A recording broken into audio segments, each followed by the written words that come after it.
संपूर्ण देशाचं लक्ष लागलंय ते म्हणजे जगन्नाथ रथयात्रेकडे। तर ही जगन्नाथ रथयात्रा ओडिसामधील पुरी येथे आषाढ महिन्यातील शुक्ल पक्षाच्या दुसऱ्या दिवशी म्हणजेच आषाढी द्वितीया सुरू होणारा जगातील सर्वात मोठा आणि प्राचीन हिंदू रथोत्सव आहे।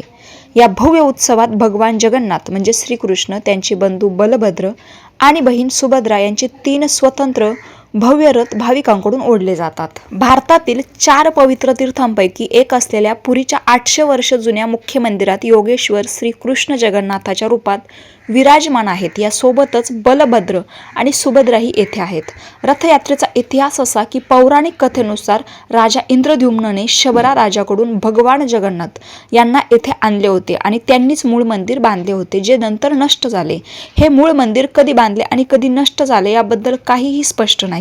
ययाती केशरी यांनी मंदिर बांधले। सध्याचे 65 मीटर उंच मंदिर चोलचा गंगदेव आणि अनंगा भीमदेव यांनी 12व्या शतकात बांधले होते असे मानले जाते, परंतु जगन्नाथ पंथ हा वैदिक काळापासून आस्थागायत अस्तित्वात आहे। या जगन्नाथ रथयात्रेची धार्मिक मान्यता अशी की एकदा सुभद्राने तिचे भाऊ कृष्ण आणि बलराम यांच्याकडे नगर पाहण्याची इच्छा व्यक्त केली, तेव्हा दोन्ही भावांनी आपल्या बहिणीची इच्छा पूर्ण करण्यासाठी भव्य रथ तयार केला आणि त्यावर स्वार होऊन भ्रमणासाठी निघाले। या श्रद्धेला अनुसरून दरवर्षी पुरीमध्ये जगन्नाथ रथयात्रेचे आयोजन केले जाते। या रथयात्रेचे मुख्य रथ आणि वैशिष्ट्य नंदीघोष म्हणजेच गरुडध्वज हा भगवान जगन्नाथाचा रथ असून तो सर्वात मागे असतो। याला 16 चाकं असतात आणि त्याची उंची सुमारे 45 फूट असते। ताळध्वज हा बलभद्र म्हणजेच बलराम यांचा रथ असून याला 14 चाके असतात। दर्पदलन हा देवी सुभद्रेचा रथ असून याला 12 चाके असतात। हे तीनही रथ दरवर्षी नवीन लाकडापासून बनवले जातात। याचे धार्मिक महत्त्व आणि परंपरा मावशीचे घर हे रथ मुख्य मंदिरापासून निघून जवळच असलेल्या गुंडीच्या मंदिरात म्हणजेच गुंडीचा बाडी जातात। हे देवांचे मावशीचे घर मानले जाते। येथे देव 7 दिवस विश्रांती घेतात। बहुडा यात्रा 7 दिवसांच्या मुक्कामानंतर आषाढ महिन्याच्या 10व्या दिवशी देव पुन्हा मुख्य मंदिराकडे परतीचा प्रवास करतात। या परतीच्या प्रवासाला बहुडा यात्रा असे म्हणतात। सोन्याची केरसुनी यात्रा सुरू होण्यापूर्वी पुरीचे महाराज सोन्याच्या झाडूने रथाचा मार्ग स्वच्छ करतात, ज्याला जहार पाहणारा विधी म्हणतात। रथयात्रेतील 3 रथांचा इतिहास गरुडध्वज जगन्नाथाच्या रथाला गरुडध्वज किंवा कपिलध्वज असेही म्हणतात। 16 चाके असलेला हा रथ 43.5 मीटर उंच असून यामध्ये लाल आणि पिवळे कपडे वापरण्यात आले आहेत। विष्णूचा वाहक गरुड त्याचे रक्षण करतो। रथावरील ध्वजाला त्रैलोक्य मोहिनी किंवा नंदीघोष म्हणतात।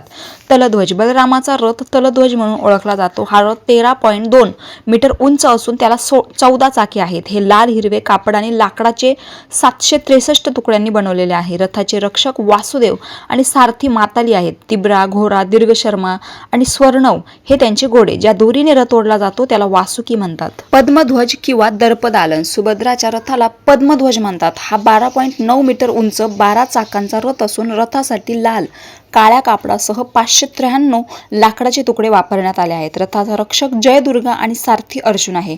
रथध्वजाला नंदबीक म्हणतात। रोचिक, मोचिक, जिता आणि अपराजिता हे त्यांचे घोडे आहेत। या दोरीला स्वर्णचूडा म्हणतात। हा प्रवास 10व्या दिवशी संपतो। रथयात्रेमागील पौराणिक मान्यता अशी आहे की स्नान पौर्णिमेच्या दिवसी म्हणजेच जगाच्या नाथ श्री जगन्नाथपुरी यांचा ज्येष्ठ पौर्णिमेला वाढदिवस आहे। त्या दिवशी भगवान जगन्नाथ यांच्यासह मोठा भाऊ बलराम आणि बहीण सुभद्रा यांना रत्नसिंहासनातून खाली आणले जाते आणि मंदिराजवळ स्नान मंडपात नेले जाते। 108 कलशांनी त्यांना शाही स्नान घातलं जातं। मग असं मानलं जातं की या स्नानातून प्रभू आजारी पडतात आणि त्यांना ताप भरतो। मग 15 दिवस प्रभूंना एक खास खोलीत ठेवलं जातं, ज्याला ओसार घर म्हणतात। या 15 दिवसांच्या कालावधीत मंदिराचे मुख्य सेवक आणि वैद्य यांच्याशिवाय कोणालाही महाप्रभू दिसणार नाही। या दरम्यान महाप्रभूंचे प्रतिनिधी अलारनाथ जी यांची मूर्ती मंदिरात स्थापित केली जाते आणि त्यांना पूजा केली जाते। 15 दिवसानंतर भगवान बरे झाल्यानंतर खोलीतून बाहेर येतात आणि भाविकांना दर्शन देतात, ज्याला नवयौवन नैत्र उत्सव देखील म्हणतात। यानंतर दुसऱ्या दिवशी श्रीकृष्ण आणि मोठा भाऊ बलरामजी आणि बहीण सुभद्रा समवेत महाप्रभू मार्गावर येऊन रथावर चढून शहर दौऱ्यावर निघतात।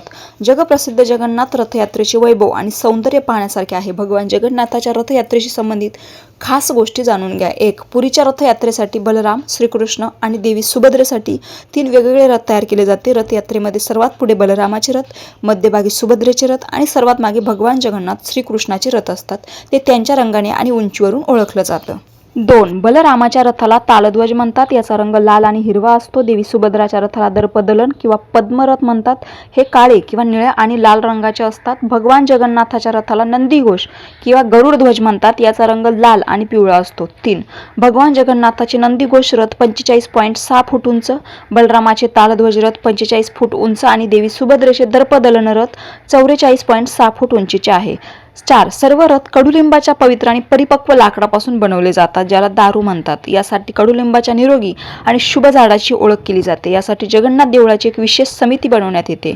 5. या रथांच्या निर्माणामध्ये कोणत्याही प्रकारचे खिळे किंवा काटे किंवा इतर कुठल्याही धातूंचा वापर केला जात नाही. या रथासाठी लागणाऱ्या लाकडांची निवड वसंत पंचमीच्या दिवसापासून केली जाते आणि रथाचे बांधकाम अक्षय तृतीयेपासून सुरू होतं.